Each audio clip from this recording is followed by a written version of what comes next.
नमस्कार दोस्तों, मैं राजदेव। आप सबका बहुत बहुत स्वागत करते हैं आज के फिर से एक नई घटना में। दोस्तों, आज की घटना काफ़ी हैरान कर देने वाली और काफ़ी झकझोर देने वाली है।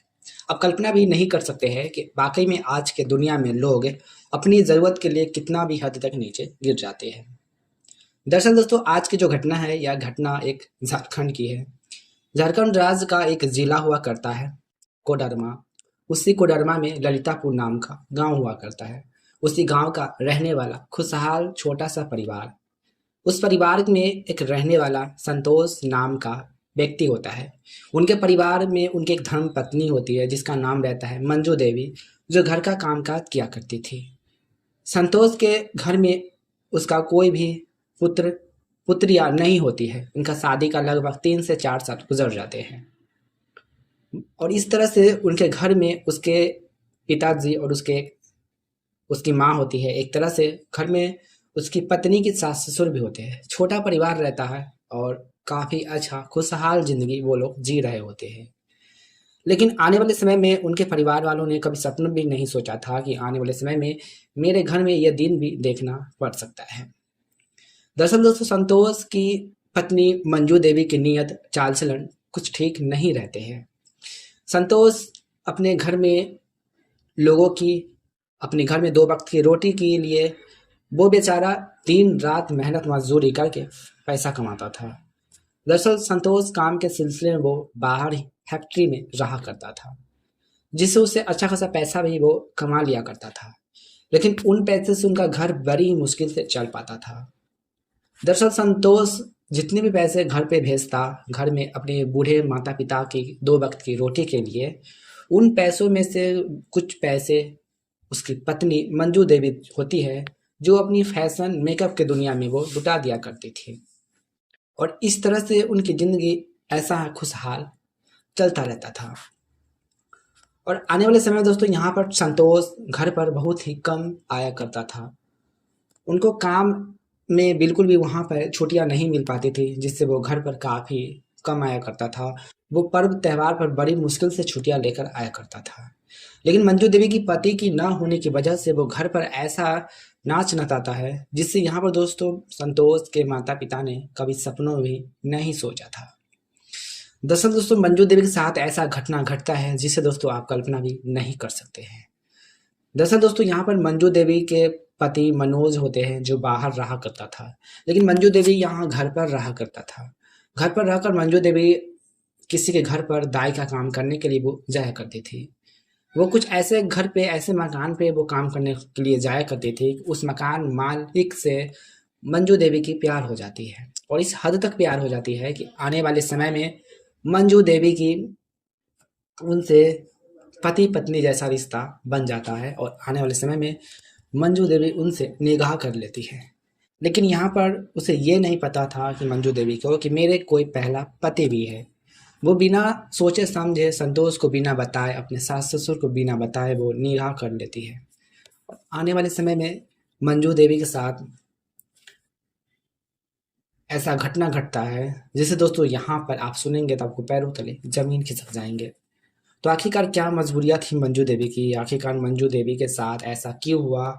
आखिरकार उन्होंने जिससे दूसरे पति से शादी किया था, उनके साथ ऐसा घटना क्यों घटा?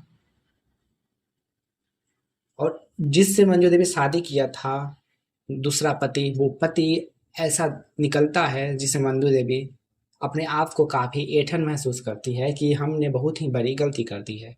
उसकी इतनी बड़ी सज़ा मंजू देवी को मिलती है जिसे मंजू देवी ने कभी सपनों भी नहीं सोची थी। दोस्तों, आज की कहानी कुछ ऐसा ही है और कहानी में आगे बढ़ने से पहले यह कहानी आप कहाँ से सुन रहे हैं कमेंट बॉक्स में ज़रूर बताएं। और वीडियो को अभी तक लाइक नहीं किए तो वीडियो को लाइक करके चैनल को सब्सक्राइब ज़रूर करें ताकि मेरा हौसला बढ़ता रहे। बिना देरी किए दोस्तों, चलिए कहानी की ओर बढ़ते हैं। दरअसल दोस्तों, यहाँ पर मंजू देवी के घर परिवार काफ़ी अच्छा हद तक अच्छा रहता है। मंजू देवी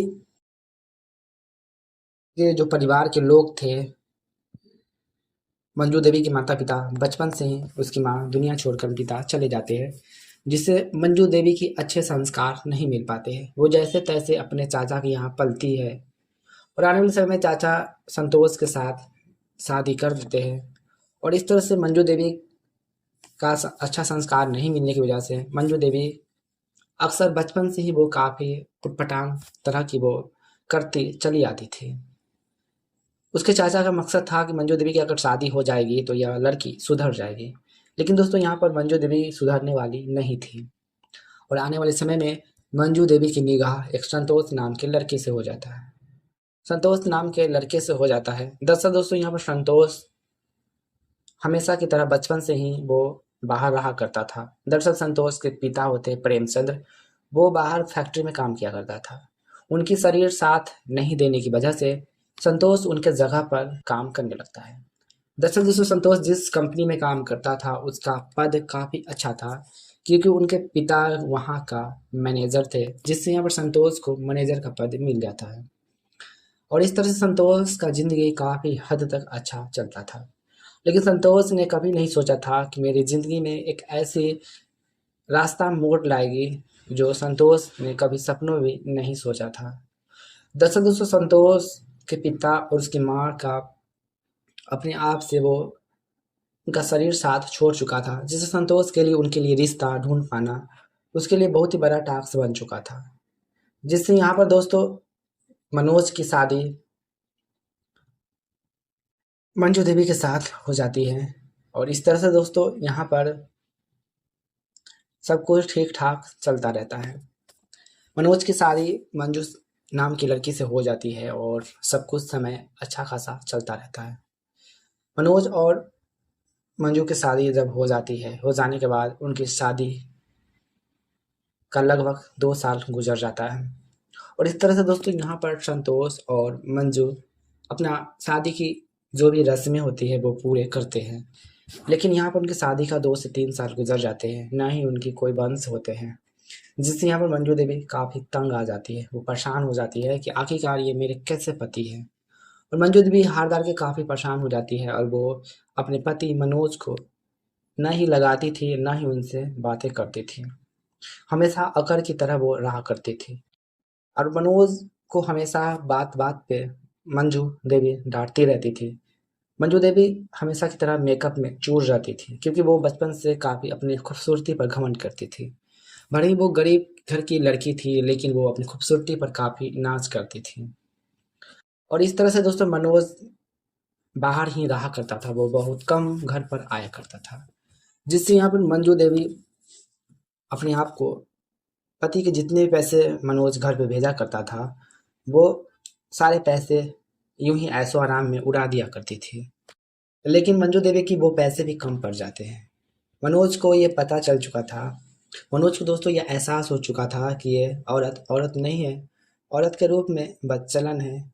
और इस तरह से मनोज पैसे बहुत कम ही भेजा करते थे क्योंकि मनोज को पता था कि अगर हम पैसे भेजेंगे तो ये सारे पैसे लुटा देगी। मनोज उतना ही पैसा भेजा करता था जितने उसके माता पिता की पालन पोषण हो सके। लेकिन यहाँ पर दोस्तों उसके माता पिता का बड़ी मुश्किल से ही पालन पोषण हो पाया करता था।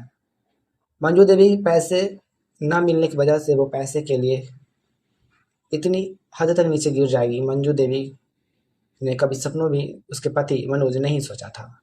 दरअसल मंजू देवी काम की तलाश में हमेशा आस पड़ोस मोहल्ले में घूमा करती थी।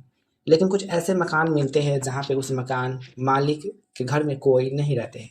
दरअसल मकान मालिक के पत्नी लंबी बीमारी के 5 साल पहले उसकी निधन हो जाती है। जिससे तो मकान मालिक होता है जो एक बहुत ही बड़ा उसका एक बिजनेस होता है, जो बिजनेस संभालने वाला उसका कोई नहीं रहता है। दूसरी ओर उसके घर में कामकाज करने वाला कोई नहीं रहता है। दरअसल उस मकान मालिक मंजू देवी को देखते हैं तो यूं ही निगाहों से वो देखते रहते हैं।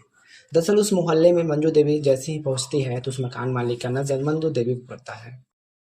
उस मकान मालिक बड़ा ही दयालु था। मंजू देवी की नजर पर पड़ते ही वो मंजू देवी को इशारा से अपने घर बुलाते हैं। बुलाने के बाद उस मकान मालिक मंजू देवी को कहते हैं कि आपको मैडम कुछ प्रॉब्लम है या कोई दिक्कत है तो हमें बताएं। मंजू देवी कहती है कि मुझे काम चाहिए क्योंकि मुझे पैसे की सख्त ज़रूरत है।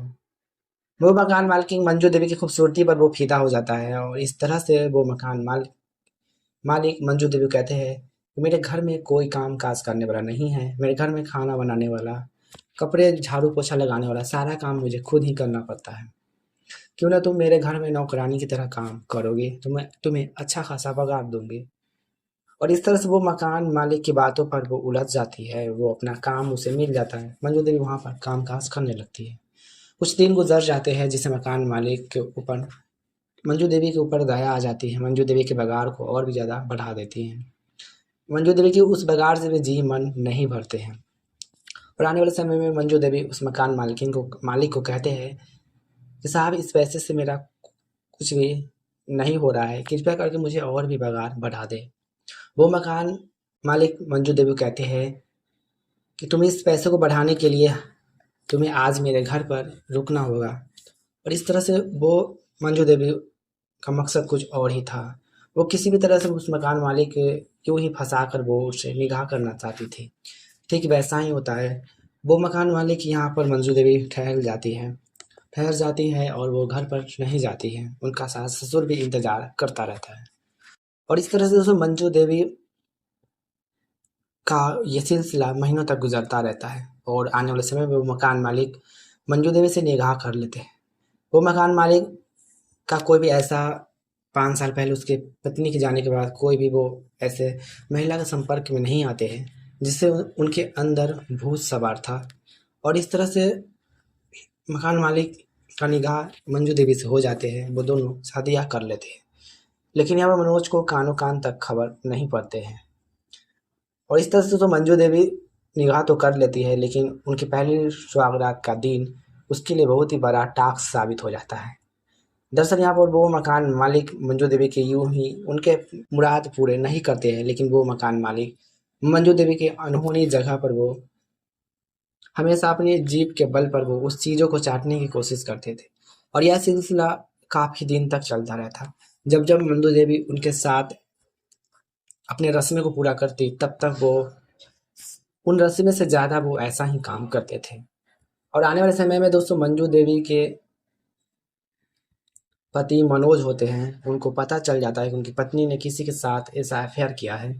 मनोज बिना कुछ सोचे समझे घर पर आते हैं और आने के बाद दोस्तों ऐसा किस्मत रहता है कि उनकी दूसरी पति होता है, वो ऐसा काम करते थे जिससे उनकी बीमारियाँ दिन पर दिन सताने लगती हैं और उस चीज़ का वो आदी हो जाते हैं। और आने वाले समय में उसकी दूसरी पति की दोस्तों मौत हो जाती है।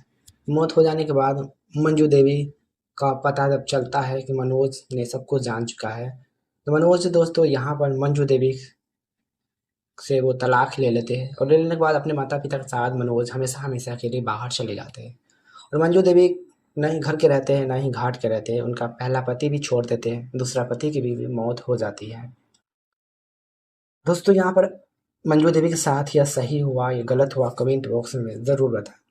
और आज की कहानी से किसी का ठेस पहुँचाना मेरा कोई भी उम्मीद नहीं है।